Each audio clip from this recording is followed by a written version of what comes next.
नमस्कार मंडळी, विभूती दर्शन या यूट्यूब चॅनलमध्ये तुमचे सर्वांचे स्वागत आहे। नवरात्राची सुरुवात झाल्यानंतर नवरात्राच्या कोणत्या दिवशी कन्यापूजन करावे, कन्यापूजन कसे करावे आणि कन्यापूजनामध्ये कन्यांना कोणत्या वस्तूंचं वाण द्यावं आणि कुमारिकांची ओटी कशी भरावी आणि ओटी भरताना त्या ओटीमध्ये कोणतं वाण टाकावं, कोणतं साहित्य कुमारिकांना द्यावं याची संपूर्ण माहिती देणार आहे। आणि कुमारिकांची ओटी नवरात्रामध्ये का भरणे महत्त्वाचे आहे आणि ओटी भरल्याचे फायदे काय आहे तर याची सुद्धा माहिती देणार आहे। त्यामुळे व्हिडिओमध्ये तुम्ही शेवटपर्यंत राहा। व्हिडिओवर जर तुम्ही नवीन आले असाल तर चॅनलला सबस्क्राइब करा, बेल आयकॉनला प्रेस करा, व्हिडिओला लाईक करा आणि जर तुम्हाला काही प्रश्न असेल तर ते सुद्धा तुम्ही मला कमेंट्स करून विचारू शकता। चला तर व्हिडिओला सुरुवात करू। नवरात्राला सुरुवात होऊन 6 दिवस झालेले आहे। उद्या सप्तमी आहे। सप्तमी, अष्टमी आणि नवमी ह्या ज्या तिथ्या आहे ह्या नवरात्रामधील सर्वात महत्त्वाच्या तिथ्या आहे आणि या तिथ्यांना कन्यापूजन केलं जाते। कन्यापूजन हे आपापल्या सोयीनुसार जो दिवस आपल्याला योग्य वाटेल त्या दिवशी केलं जाते, पण सप्तमी, अष्टमी आणि नवमी या तिथ्यांना कन्यापूजनाचं विशेष महत्त्व आहे। बहुतेक स्त्रिया कन्यापूजन हे सप्तमीच्या दिवसापासून करतात आणि ज्या स्त्रिया नोकरीवर आहे, व्यवसाय करत आहे, त्यांच्याकडे वेळ नाही अशा स्त्रिया नवरात्रीच्या कोणत्याही दिवशी कन्यापूजन करतात। कन्यापूजन कोणत्या स्त्रियांनी जरूर करावं तर तुम्ही जर घट बसवला असेल, अखंड दिवा लावला असेल, देवीचं पारायण करत असाल किंवा 9 दिवस देवीची उपासना केली असेल तर तुम्ही कन्यापूजन अवश्य करावं। आणि ज्या स्त्रियांनी घट बसवला नसेल, अखंड दिवा सुद्धा लावलेला नसेल किंवा देवीचं पारायण सुद्धा केलेलं नसेल तर अशा स्त्रियांची जर इच्छा असेल तर त्यांनी सुद्धा नवरात्रामध्ये 5 कन्यांचं कन्यापूजन करावं। कन्यापूजन करणे का महत्त्वाचे आहे आणि याचे फायदे काय आहे तर आपल्या हिंदू धर्म ग्रंथानुसार नवरात्रीमध्ये मुलींचे पूजन करण्याचे विधान आहे। अष्टमी आणि नवमीला या 2 तिथ्यांना 2 ते 10 वर्षापर्यंतच्या मुलींचे पूजन करण्याची प्रथा आहे आणि शास्त्रानुसार एका कुमारिका पूजनाने ऐश्वर्य, दुसऱ्या कुमारिका पूजनाने भोग आणि मोक्ष, तिसऱ्या कुमारिका पूजनाने धर्म, अर्थ आणि काम, तर चौथ्या कुमारिका पूजनाने राज्यपद आणि 5 कुमारिका पूजनाने विद्या, 6व्या कुमारिका पूजनाने 6 प्रकारची सिद्धी प्राप्त होते, 7 कुमारिकांच्या पूजनाने संपदा आणि 9 कुमारिकांच्या पूजनाने पृथ्वीच्या प्रभुत्वाची प्राप्ती होते। म्हणून आपल्या हिंदू धर्मग्रंथानुसार नवरात्रीमध्ये कुमारिका पूजनाचे अशा प्रकारे महत्त्व आणि फायदे सांगितले आहे। मग नवरात्रीमध्ये कन्यापूजन कसे करावे, किती वर्षापर्यंतच्या कन्यांचं पूजन करावं आणि कन्यापूजनामध्ये त्यांना भोजनदान दिल्यानंतर कोणत्या वस्तूचं दान करावं किंवा त्यांची ओटी कोणत्या वस्तूने भरावी। देवी भागवतात सांगितल्याप्रमाणे 3 वर्षापासून ते 10 वर्षापर्यंतच्या कन्येचं पूजन करावं आणि याच वयोगटातील कन्यांचं पूजन का करावं तर 3 वर्षाच्या कन्येला त्रिमूर्ती म्हणतात, 4 वर्षाच्या कन्येला कल्याणी, 5 वर्षाच्या कन्येला रोहिणी, 6 वर्षाच्या कन्येला कालिका, 8 वर्षाच्या कन्येला शांभवी आणि 9 वर्षाच्या कन्येला दुर्गा, तर 10 वर्षाच्या कन्येला सुभद्रा म्हणतात। म्हणून या नवकन्या कुमारिका या वयातील कन्यांचं पूजन केल्यामुळे ते कन्यापूजन दुर्गा देवीला समर्पित होते, दुर्गा देवीला पावते आणि दुर्गा देवीच्या प्रत्येक रूपाला पावते। आणि या कन्यांचं पूजन केल्यामुळे भक्तांना सुद्धा त्यांच्या इच्छा पूर्ण करण्यासाठी देवी आशीर्वाद देते। ज्याप्रमाणे नवरात्रामध्ये 9 कन्यांना महत्त्व आहे तितकंच महत्त्व एका कुमाराला आहे। कुमाराला म्हणजे एका मुलाला आहे। मुलाला का आहे तर मुलगा हे भैरवाचं रूप म्हणून नवरात्रीच्या 9 कन्येसोबत पूजला जाते।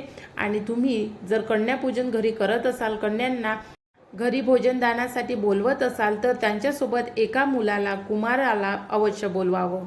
आणि ज्याप्रमाणे शास्त्रामध्ये 9 मुलींचं विधान सांगितलं आहे, जर तुम्हाला कन्यापूजनासाठी 9 मुली मिळाल्या नाही तर मग आपल्या आजूबाजूला जितक्या मुली असेल तितक्या मुलींचं पूजन करावं। मुलींना कन्यापूजनासाठी बोलावल्यानंतर सर्वात आधी त्यांचे पाय धुवावे आणि त्यासोबतच त्या मुलाचे सुद्धा पाय धुवावे। हा मुलगा या मुलींसोबत भैरवाचं रूप म्हणून येतो, म्हणून कन्यापूजनामध्ये या मुलाला सुद्धा बोलवावं आणि त्याचे पाय धुवून त्याला सुद्धा आसनस्थ करून या कुमारिकांना आणि या मुलाला टिळा लावावा। त्यानंतर दोघांनाही भोजनदान द्यावं। भोजनदानामध्ये पदार्थ कोणते असावे तर चण्याचा एक पदार्थ आणि खीरपुरीचा पदार्थ अवश्य असावा। खीरपुरी तर अवश्य असावी, कारण एक गोड आणि एक तिखट। आणि त्याच्यानंतर तुम्ही आपल्या आवडीनुसार कोणतेही पदार्थ मुलं खातील असे करू शकता। कन्यापूजन हे तुम्ही जेवणाच्या आधी करावं की जेवणाच्या नंतर हे आपल्या आपल्या इच्छेवर आहे, कारण जेवल्यानंतर जे कन्यापूजन केलं तरी चालेल आणि जेवणाच्या आधी केलं तरी चालेल, पण जेवणानंतर केलेलं कन्यापूजन हे जास्त महत्त्वाचं मानलं जाते। म्हणून आपल्या इच्छेनुसार जेवणाच्या आधी पण कन्यापूजन करू शकता किंवा मग जेवणाच्या नंतर सुद्धा कन्यापूजन करू शकता. कन्यापूजन झाल्यानंतर त्याच कन्यांची ओटी आपल्याला भरायची आहे. तर मग ओटी भरताना ओटी आपल्याला माहीत आहे, पण आपल्याला सवाशींची ओटी माहीत आहे. मुलींची ओटी किंवा कन्येची ओटी कशी असते, त्या ओटीमध्ये कोणतं साहित्य असते हे आपल्याला माहीत नाही. तर कन्यापूजनामध्ये सर्वात महत्त्वाचं म्हणजे लाल रंगाची एक तरी वस्तू अवश्य असावी. त्यामध्ये तुम्ही चुनरीचा उपयोग सर्वात जास्त करता. म्हणून कुमारिकांना दान द्यायचं आहे तर मग कोणत्या वस्तू द्याव्या? तसं तर शृंगाराचं साहित्य ओटीमध्ये टाकलं जाते, पण कुमारिका ते साहित्य वापरत नाही. त्यामुळे त्यांना छोटी पर्स, त्यांच्यासाठी ज्या उपयोगी वस्तू येईल अशा, त्यांच्या हातासाठी बांगड्या, नेकलेस किंवा मग टिकल्या, कानातले, डोक्याला लावायचे बेल्ट, पायात घालायचे पैंजण किंवा मग हातातील ब्रेसलेट, तर यापैकी तुम्ही कोणत्याही वस्तूचं दान म्हणजे ओटी तुम्ही मुलींची भरू शकता. त्या ओटीमध्ये काय काय पाहिजे? तर एक फळ अवश्य असावं आणि त्यामध्ये एक लाल रंगाची वस्तू अवश्य असावी. त्यामध्ये चुनरी व्यतिरिक्त लाल रंगाची वस्तू रुमालसुद्धा असू शकते, म्हणून लाल रंगामध्ये चुनरी पण देऊ शकता आणि रुमालसुद्धा देऊ शकता. तर अशा प्रकारे ओटी भरावी. ओटी ही परिपूर्ण असावी. ते मी व्हिडिओमध्ये जरी एक एक सांगितली तरी ओटी तुम्ही काढताना परिपूर्ण असावी. व्यवस्थित रुमालाची घडी किंवा चुनरीची घडी असावी. त्यामध्ये एक जे ओटीचं मेन साहित्य घेतलेलं आहे तुम्ही मुलींना द्यायसाठी ते असावं. त्यावर एक फळ असावं आणि एखादं चॉकलेट. त्या चॉकलेट लहान मुलांना जास्त आवडतं, त्यामुळे लहान मुलांच्या ओटीमध्ये एखादं चॉकलेट जरी टाकलं तरी ते खुश होतील. आणि अशा प्रकारे कुमारिकांचं पूजन करून भोजनदान करून त्यांची ओटी भरावी.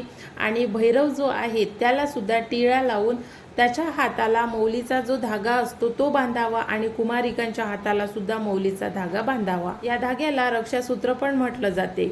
आणि हा धागा कुमारिकांच्या मनगटावर ज्यावेळी तुम्ही बांधता त्यावेळी एक मंत्र बोलायचा आहे. जो मंत्र असा आहे, ओम कोमारेय नमहा, ओम कोमारेय नमहा हा मंत्र आहे. या मंत्राचा जप तुम्हाला ज्यावेळी तुम्ही मुलींच्या मनगटावर धागा बांधता त्यावेळी या मंत्राचा उच्चार तुम्हाला करायचा आहे. आणि अशा प्रकारे 9ही कन्यांचं पूजन करून झाल्यानंतर प्रत्येक कन्येच्या तुम्हाला पाया लागायचा आहे आणि भैरव म्हणजे कुमार मुलाच्या सुद्धा पाया लागायचा आहे. आणि अशा प्रकारे तुमचं कुमारिका पूजन संपन्न होईल. कुमारिकांचं पूजन उद्यापासून म्हणजे सप्तमीच्या तिथीपासून सुरू होत आहे. आणि तुम्ही जर आधी केलं असेल तर काही हरकत नाही, पण सप्तमी, अष्टमी आणि नवमी या 3 तिथ्यांवर कुमारिकांचं पूजन महत्त्वाचं मानलं जाते. म्हणून तुम्ही जर कुमारिकांचं पूजन केलं नसेल तर या 3 तिथ्यांमध्ये कुमारिकांचं पूजन अवश्य करून घ्यावं. उद्या नवरात्रातील सप्तमी तिथी आहे आणि सप्तमी तिथीला महालक्ष्मीचे पूजन होते. याचा सुद्धा व्हिडिओ मी लवकरच आपल्या चॅनलवरती टाकणार आहे. त्यासोबतच विड्याचे महत्त्व. देवीला विळा अतिशय प्रिय आहे, त्यामुळे विळा कसा बनवावा, कोणता बनवावा आणि त्या विळ्याचे महत्त्व, देवीला विळा का अर्पण करतात याची संपूर्ण माहिती देणारा व्हिडिओ मी आपल्या चॅनलवरती लवकरच टाकत आहे. त्यामुळे आजचा व्हिडिओ तुम्हाला कसा वाटला कमेंट्स करून नक्की सांगा. आणि जर तुम्हाला काही प्रश्न असेल, विचारायचं असेल तर ते सुद्धा तुम्ही मला कमेंट्स करून विचारू शकता. आणि जर तुम्ही व्हिडिओ पूर्ण बघितला असेल आणि अजूनपर्यंत लाईक केलं नसेल तर व्हिडिओला लाईक करा, कारण व्हिडिओ बनवायला खूप मेहनत लागते, वेळ लागते आणि तुमच्या एका लाईकमुळे आणि एका कमेंट्समुळे आणखीन नवनवीन व्हिडिओ बनवायला ऊर्जा मिळते. तर आजचा व्हिडिओ कसा वाटला नक्की कमेंट्स करून सांगा. तुम्ही ज्या देवीला मानता त्या देवीच्या नावाने कमेंट्स बॉक्समध्ये जय बोला. नवीन व्हिडिओमध्ये नवीन माहितीसोबत लवकरच भेटू. आजचा व्हिडिओ बघितल्याबद्दल खूप खूप धन्यवाद.